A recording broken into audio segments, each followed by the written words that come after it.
Halo, apa kabar sahabat-sahabat Aki dimanapun Anda berada? Semoga selalu diberi keberlimpahan rezeki, kebahagiaan, dan kesuksesan serta keselamatan pastinya.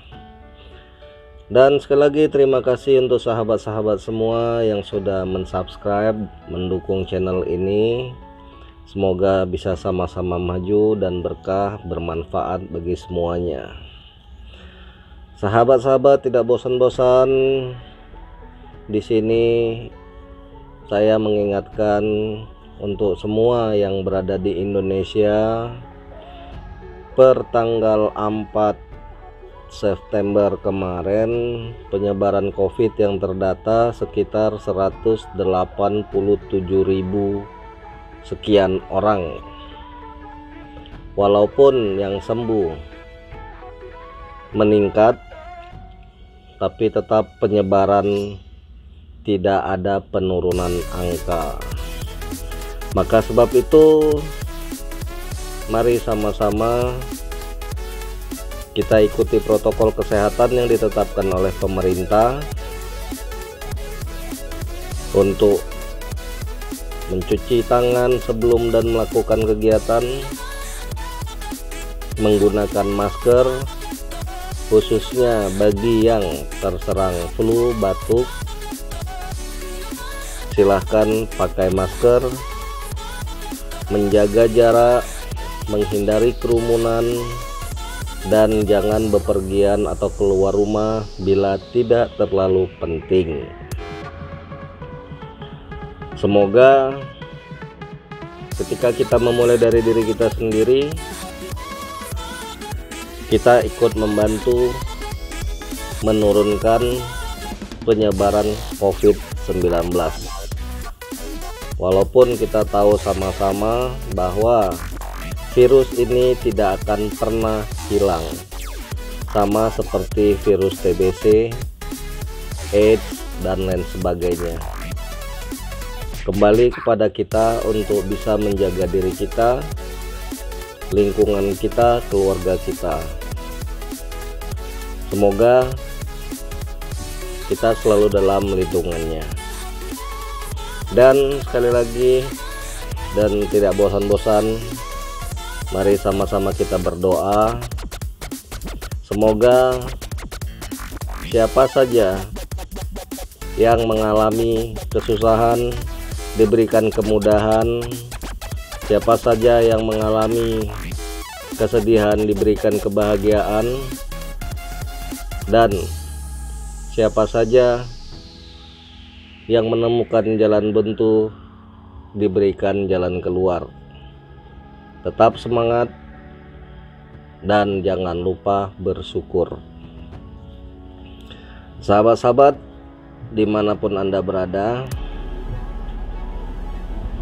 pada video kali ini saya akan menceritakan pengalaman kisah nyata yang saya alami sekian puluh tahun yang lalu, sekitar tahun 1994 atau 95 gitu, saya lupa pastinya, di wilayah Klaten, tepatnya di bumi perkemahan Kepurun. Nah, sahabat-sahabat Aki dimanapun Anda berada, perlu digarisbawahi bahwa tidak ada niatan untuk menyombongkan diri, untuk takabur, merasa paling kuat, paling jago dari semua kisah-kisah yang ada di video kita. Tapi video-video ini dibuat sebagai pengalaman pribadi untuk bisa diambil manfaat, sisi positifnya dalam kita menjalani kehidupan. Jadi sekali lagi, tidak ada sama sekali niatan ataupun kepikiran bahwa saya paling jago atau menunjukkan saya kuat segala macam, tidak. Semua ini hanya berdasarkan pengalaman pribadi maupun pengalaman dari rekan-rekan sahabat-sahabat Aki, untuk diambil manfaat dan sisi positifnya. Apabila tidak ada sisi positifnya, silakan dibuang. Jangan sia-siakan waktu Anda untuk hal yang tidak penting. Oke, kembali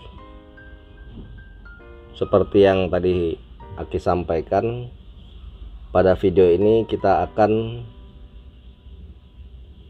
menceritakan pengalaman Aki pribadi di bumi perkemahan Kepurun, Klaten. Bagaimana kisah selanjutnya? Jangan lupa tonton videonya sampai selesai. Bagi yang belum subscribe, silahkan tonton dulu baru di subscribe. Yuk ikutin terus.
Baik sahabat-sahabat semuanya, kisah misteri pengalaman Aki kali ini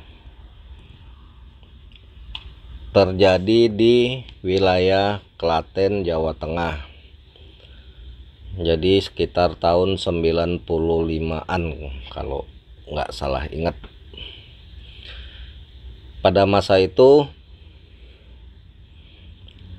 Aki kuliah di salah satu perguruan swasta, perguruan tinggi swasta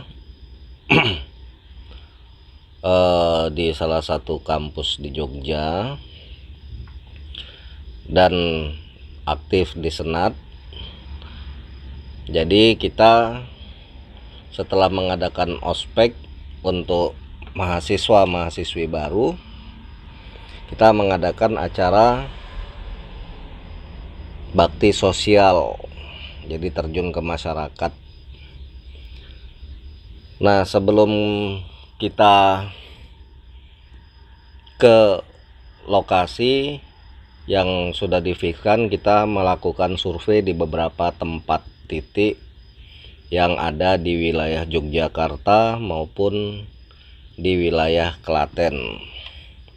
Hingga akhirnya setelah kita melakukan survei, kita memutuskan untuk melakukan kegiatan perkemahan di bumi perkemahan Kepurun, Klaten, Jawa Tengah.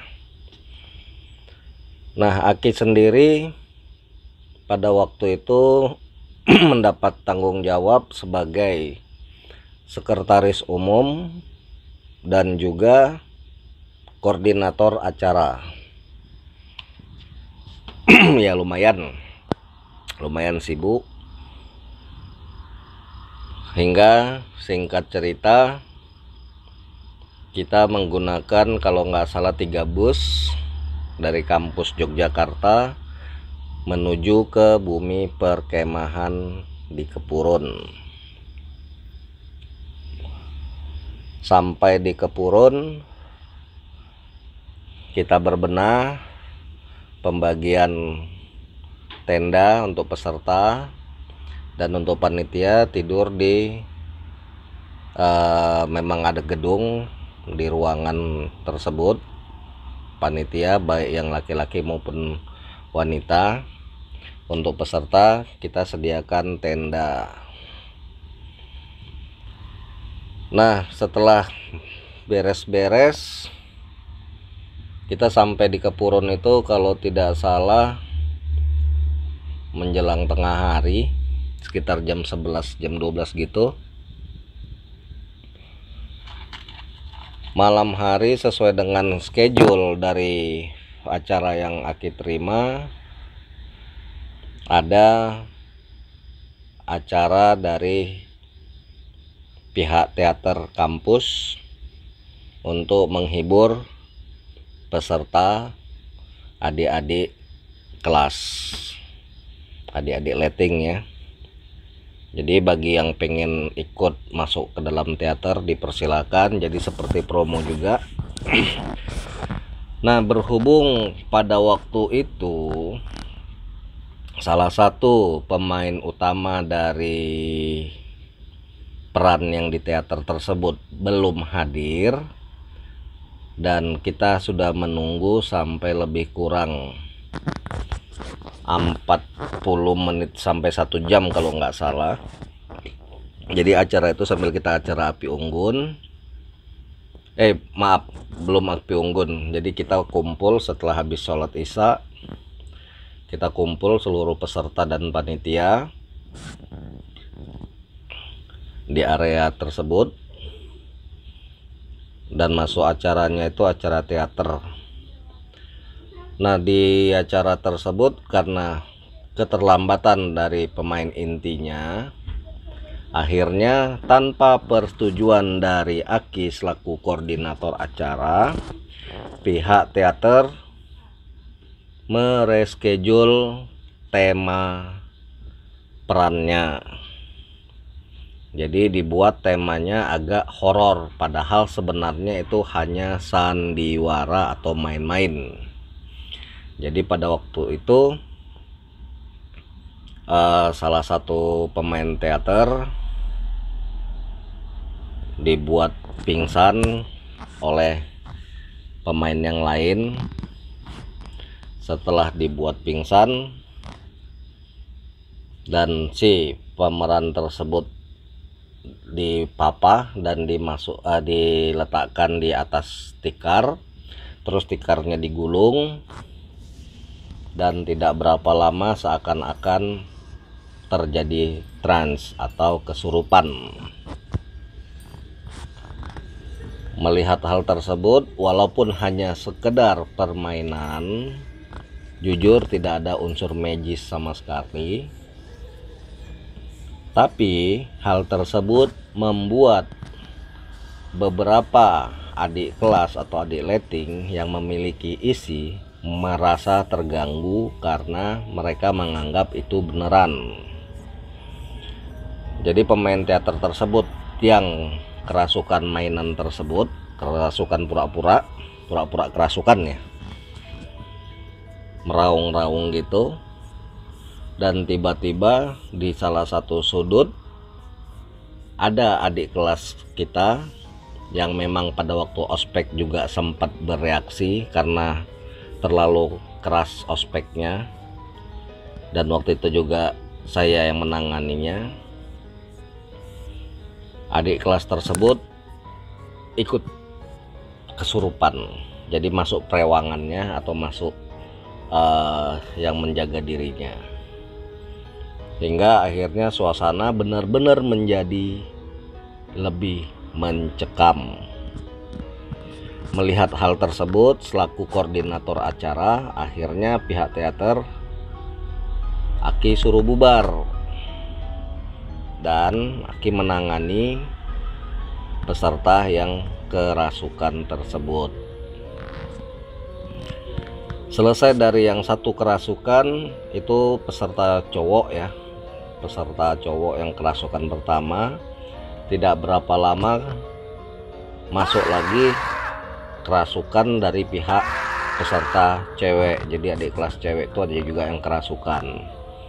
Jadi total malam itu, di malam pertama kita ada sekitar kalau nggak salah 4 orang yang kerasukan. Benar-benar cukup melelahkan, karena sebelum acara tersebut saya pribadi sudah sangat sibuk survei lokasi, mempersiapkan segala sesuatunya, dengan harapan ketika acara berlangsung bisa agak santai, ternyata malah menghadapi hal-hal seperti itu. Nah, setelah kondisi sudah kondusif, itu sekitar jam 11-an malam, seluruh peserta kita suruh untuk beristirahat di tenda masing-masing walaupun suasana masih agak mencekam. Nah, sebagai tanggung jawab saya selaku koordinator acara, malam itu saya tidak tidur sama sekali. Jadi saya kontrol setiap saat keliling dari satu tenda ke tenda yang lain sampai dengan subuh. Selesai sholat subuh, rencananya pengen istirahat setelah sarapan, tapi ternyata ketika saya akan beristirahat, teman-teman saya ngajak untuk tanding tarik tambang. Jadi antara senior dengan junior kita tarik tambang. Alhamdulillah kita menang karena memang badannya gede-gede. Ya, seniornya itu gede-gede, memang junior kita juga badannya gede-gede juga sih. Tapi mungkin ya rezeki aja kita menang. Kalau saya nggak salah ingat, pada waktu itu sekitar 6 kali sesi. Jadi 3 kali pertandingan, satu pertandingan itu 2 sesi, lebih kurang 6 sesi. Begitu mau sesi yang ke-7, tiba-tiba badan saya langsung ngedrop sekitar itu jam. Setelah saya ngedrop, badannya lemes, sama sekali lemes. Akhirnya saya rebahan di rumput. Kemudian teman-teman tanya, pada waktu itu teman-teman yang dekat dengan saya memanggil saya dengan sebutan Abah atau Babah. Bah, kenapa bah? Gitu. Nggak tahu, ini badan lemes banget, mungkin karena kurang istirahat, saya kira. Saya bilang seperti itu. Akhirnya 2 orang teman saya yang badannya gede-gede itu, kalau saya nggak salah ingat Andri, satu lagi siapa ya, si Suwono atau siapa saya lupa, teman saya itu memapah saya. Yang lain pada heboh gitu melihat saya, tapi mereka ngikutinnya yang di belakang itu ada jarak berapa meter gitu, jauh. Dan saya dibawa ke ruang UKS yang ada di Bumi Perkemahan Kepurun. Nah, menjelang sampai di ruang UKS itu, persis di depan pintu ruang UKS, tiba-tiba tidak ada angin, tidak ada hujan. Di belakang itu kosong, jarak 3 meteran itu nggak ada orang, persis sama sekali nggak ada. Jadi kiri kanan aja yang bawa saya, dan di belakang kosong, di depan kosong. Ini seperti ada yang menunjang saya dari belakang, seperti ada yang menunjang saya, atau seperti ada kekuatan yang mendorong saya dari belakang, sehingga akhirnya papahan dari teman-teman ini terlepas dan saya terjengkang ke depan. Begitu saya terjengkang ke depan, masuk ke dalam ruang UKS, di situ saya melihat satu sosok gaib. Wujudnya badannya nggak begitu tinggi, mungkin sekitar 165 cm. Ini lebih kurang segitu.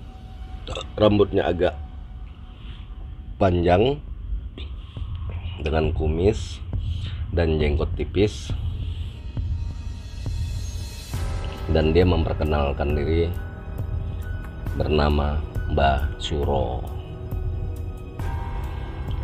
Jadi saya kaget. Akhirnya dia bilang sama saya, ayo kita laga tanding, siapa yang paling hebat di antara kita. Itu Mbah Suro mengatakan seperti itu pada saya.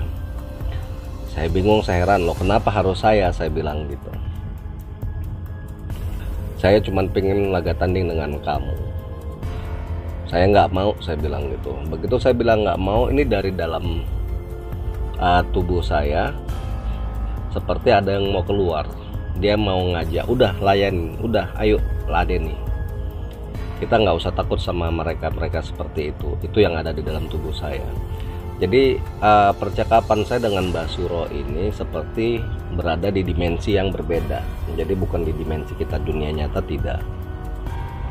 Setelah saya terjengkang itu, saya duduk seperti itu, kita seperti komunikasi tapi tidak didengar oleh teman-teman di alam nyata.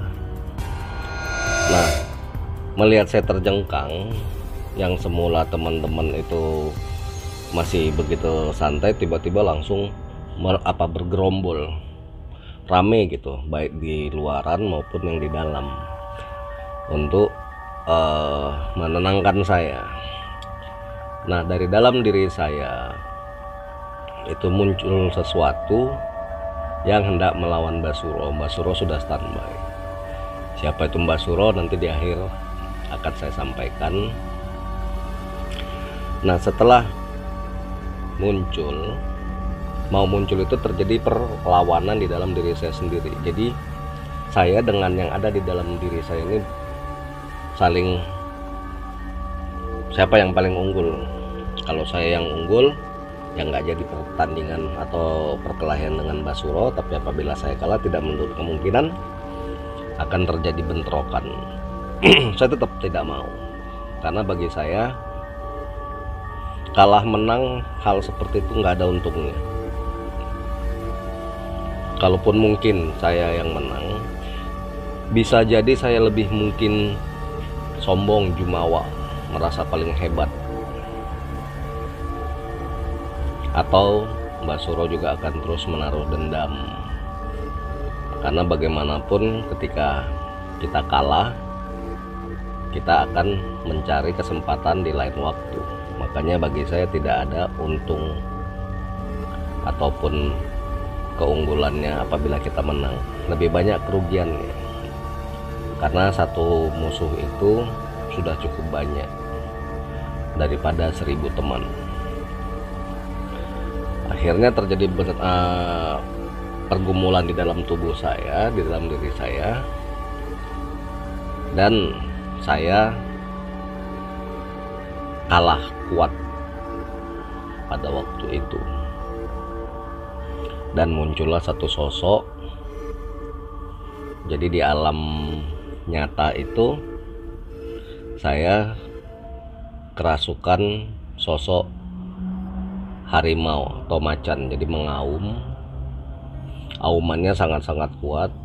Mungkin teman-teman lettingan saya maupun adik-adik kelas saya dulu di salah satu kampus yang ada di Jogja teringat dengan kisah ini, silahkan tulis di kolom komentar. Jadi saya itu seperti mengaum,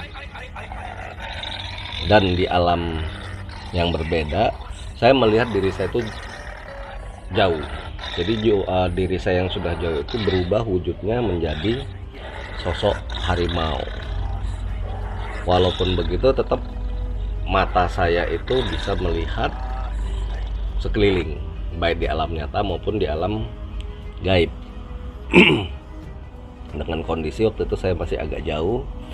Nah, setelah sosok harimau itu muncul, wujud saya itu berubah menjadi sosok harimau di alam lain itu ya, tiba-tiba saya seperti berada di atasnya. Jadi seperti saya menunggangi harimau. Jujur harimaunya memang sangat-sangat besar. Setelah itu di alam nyata, kita kembali ke alam nyata. Ini teman-teman yang pada ngumpul makin lebih bergerombol. Itu ada sekitar mungkin 8-an orang lebih menimpa tubuh saya. Jadi tangan saya itu dibenggang seperti ini, kaki juga. Jadi jangan sampai bergerak. Jadi begitu semua pada nimpa badan saya, tangan saya, kaki saya, pinggang. Itu badannya gede-gede teman-teman itu. Dan akhirnya mereka bisa mental semua, wallahu a'lam. Mereka mental, kecampak.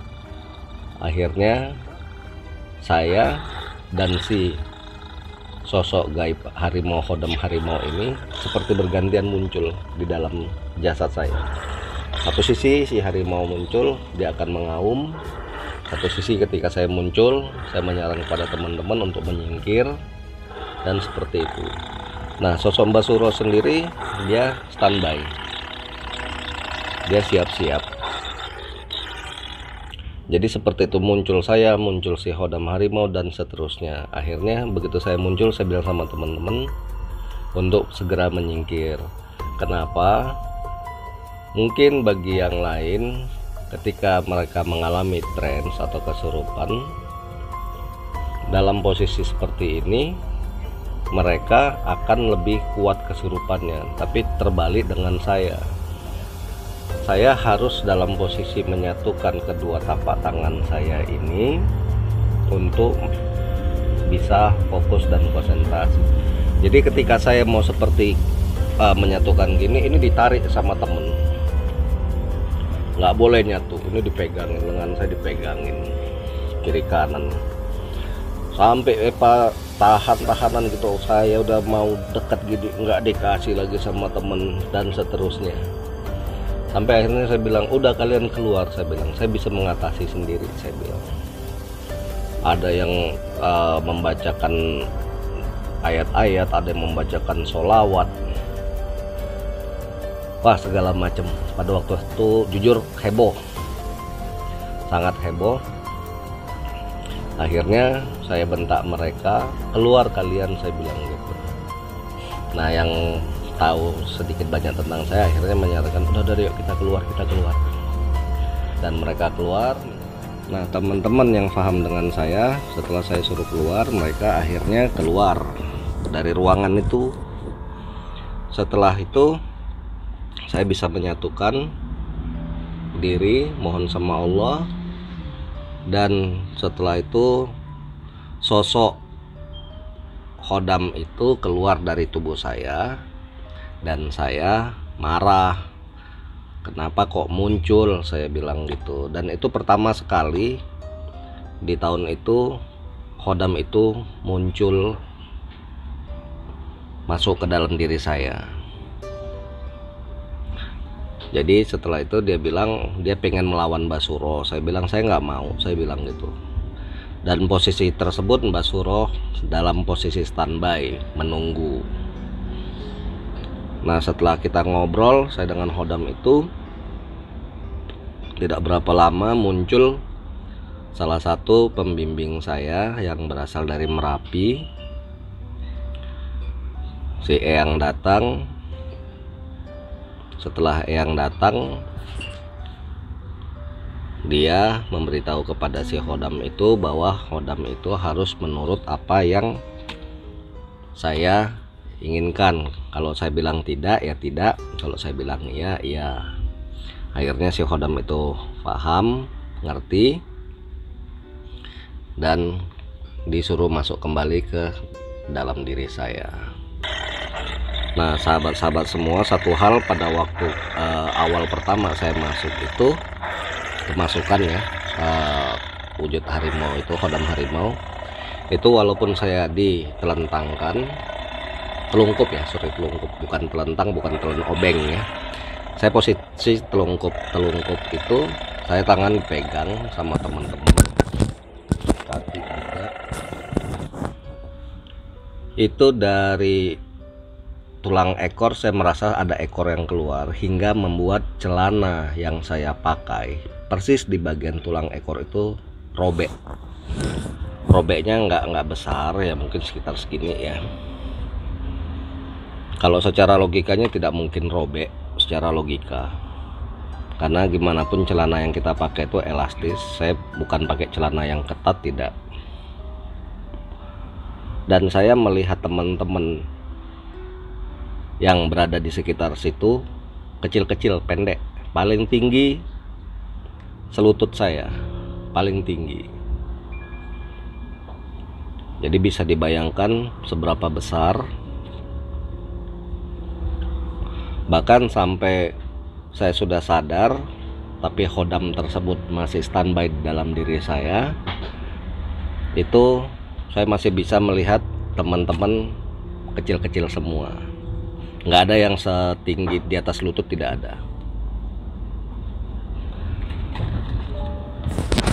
Nah, dari situ si Mbak Suro ini tetap standby, dan akhirnya yang pembimbing saya menghalau Mbak Suro untuk pergi. Akhirnya saya bisa lebih mengontrol diri, tapi posisi hodam harimau tersebut masih siaga di dalam tubuh saya, sehingga ini di setiap lengan saya itu seperti ada kedutan di sini ini kayak kedutan itu kelihatan gitu. Nah, dilihat teman-teman kondisi saya sudah stabil, akhirnya mereka masuk lagi ke dalam ruangan tersebut, dan saya ada salah satu adik angkat saya namanya Indra, dia juga memiliki kemampuan. Dia memegang tangan saya, tangan kiri, pas ketepatan dia di posisi sebelah kiri, dia pegang tangan kiri saya seperti ini.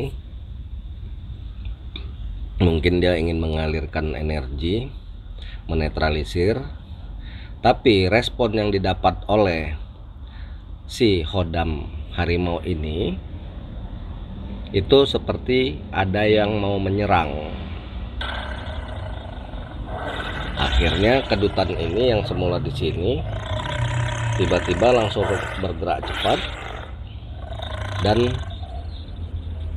tangan yang dipegang sama adik angkat saya ini yang semula keras gini, adik angkat saya itu terpental, terjajar sampai ke dinding.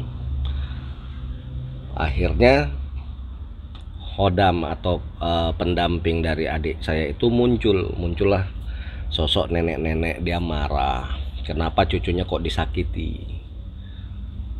Seperti itu saya sampaikan, saya nggak mau menyakitin, saya nggak ngerti, saya bilang gitu. Jadi sempat kita itu malah jadi mau bentrok, saya dengan si nenek pendamping dari adik angkat saya Indra. Dari situ akhirnya teman-teman pisah. Adik angkat saya ini si Indra diungsikan keluar, dinetralisir, diungsikan keluar, dan tidak ada yang berani mendekatin saya. Akhirnya saya kontrol diri sendiri. Setelah itu setelah semuanya saya sudah bisa merasa agak tenang, akhirnya saya jalan keluar dari ruangan itu. Jadi di Bumi Perkemahan Kepurun itu ada rumah. Saya di jalur belakangnya itu arah mau ke tempat Bumi Perkemahannya ya. Saya keluar, saya melihat itu semua pada datang ya, adik-adik kelas, teman-teman, bahkan senior-senior pada ngintip semua. Itu saya masih melihat mereka kecil-kecil. Jadi suasana sangat-sangat mencekam, banyak yang ketakutan. Setelah keluar, akhirnya saya ke tempat istirahat. Di situ saya langsung tiduran sekitar 2 jam. Setelah terbangun, kondisi badan sudah segar.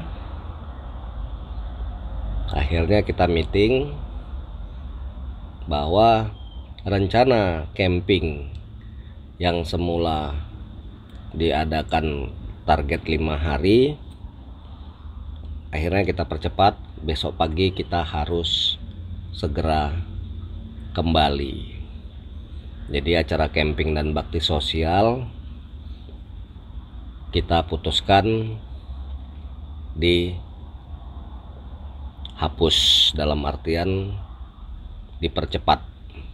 Dosen-dosen, pembimbing, pembina, dan semuanya akhirnya menyetujui daripada terjadi hal-hal yang lebih parah lagi. Kita persiapkan malam itu, kita sampaikan kepada seluruh peserta untuk siap-siap bahwa besok pagi kita akan kembali ke Yogyakarta. Jadi praktis malam itu clear, nggak ada masalah lagi, aman, baik dari peserta maupun dari saya pribadi, dan tidak ada gangguan. Nah, ada salah satu sahabat saya melihat kondisi saya itu setelah normal ya, malam itu dia ada nanya, "Kamu kenapa?" Dibilang gitu. Saya bilang, saya bingung mau jawab apa, kok ditanya kamu kenapa. Ya udah jelas-jelas ada sesuatu, malah ditanya seperti itu. Akhirnya saya bilang, kenapa ya? Saya bilang, saya juga bingung, saya bilang gitu. Nah, akhirnya malam kita istirahat, pagi kita persiapan. Setelah semua persiapan, bus datang dan adik angkat saya, Indra, dan saya itu tidak boleh satu bus. Jadi kita ada 3 bus. Jadi setiap bus itu kan ada 2 pintu, pintu depan dan pintu belakang. Ini masing-masing dijaga baik oleh menwa, resimen mahasiswa maupun dari panitia. Setiap pintu dijaga. Jadi jangan sampai saya dan Indra ini dalam satu bus. Akhirnya saya duluan yang naik. Pada waktu itu saya nggak tahu Indra naiknya di mana. Setelah saya naik, saya duduk di bangku 1, 2, 3, baris keempat dari depan kalau saya nggak salah. Saya duduk di situ. Setelah dianggap semua aman, dicek lagi, aman, bersih, clear. Saya tidak dengan Indra, bus berjalan. Setelah bus mulai berjalan, apakah yang terjadi? Jangan lupa tetap ikuti lanjutan dari petualangan Kimupeng 212 di bumi perkemahan Kepulauan Klaten. Sampai ketemu.